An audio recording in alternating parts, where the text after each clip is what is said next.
Hello friends, సిరిధాన్యాలతో బిస్కెట్లు చేస్తున్నాను పిల్లలకి ఇష్టపడేలాగా.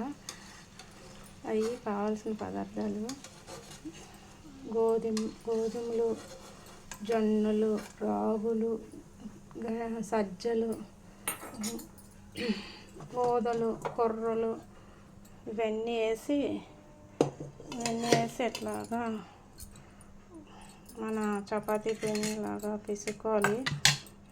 చపాతీ పిండిలాగా కొంచెం నీళ్ళు వేసి ఉప్పు వేసి తగినంత పిసుకోవాలి. పిసుకున్న తర్వాత పిసుకున్న తర్వాత కొంచెం బెల్లం వేసుకోవాలి. తగినంత మీరు స్వీట్ ఎంత పెడతారో అంత పిల్లలకి, లేకపోతే కారం వేసి అయినా చేయొచ్చు. స్వీట్ అయితే స్వీట్ వేసి కానీ బెల్లం వేసి కానీ చేస్తే బెల్లంలో ఐరన్ ఉంటుంది. కానీ పిల్లలకి ఆ బెల్లం వేసి పెడితేనే చిన్నపిల్లలకి ఎముకలు కూడా బాగా ఎదుగుతాయి అంటారు, బాగా పెరుగుతాయి, పొడవు అవుతారు అంటారు. అయితే వీటిని ఎట్లాగా బిస్కెట్లాగా రౌండ్ ఉండల్లా చేసుకొని ఇలాగా చిన్న చిన్న ఉండలు చేసుకొని ఇలా గ్లాస్తో నొక్కుకొని వేసుకొని, లేకపోతే చపాతీలాగా చేసి ఇట్లా ముక్కల్లా కట్ చేసుకున్నా పర్వాలేదు. అట్లాగా నూనెలోని చక్కగా వేగించుకోవాలి.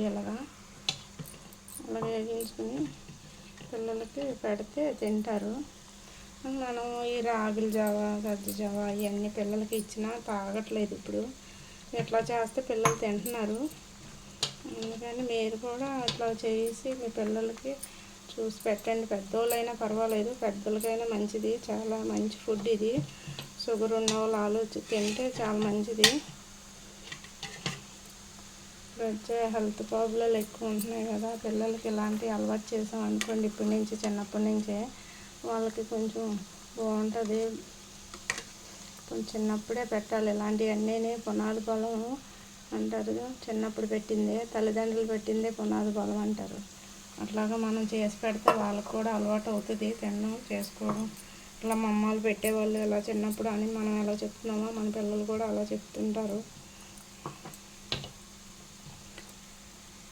ఇవన్నీ పాత వంటలండి, పాతవి మన అమ్మమ్మలు చేసినవే మనం చేసి. అప్పుడంటే తిరగళ్ళు అవి ఉండేవి, ఇసురు పెట్టేవాళ్ళు. ఇప్పుడు మనకి మిక్సీలు, మిల్లులు వచ్చాయి. మనకు మిక్సీలో ఆడుకోవడం, లేకపోతే మిల్లులో ఆడుకోవడం. ఇట్లా తెచ్చుకొని పిండిని కలుపుకొని ఇట్లా వేసుకొని పిల్లలకి సాయంత్రం పూట స్నాక్స్ కింద పెడితే మంచిది. ఒకసారి నేను ఇలాగేసి మా పిల్లలకి, పెద్దోళ్ళు మేము తింటాం, మా పిల్లలకి కూడా పెడతాము. అట్లా మీరు కూడా ట్రై చేయండి, పిల్లలకి పెట్టడం పెడితే మంచిది. హెల్త్లు అన్నీ బాగుంటాయి పిల్లలకి.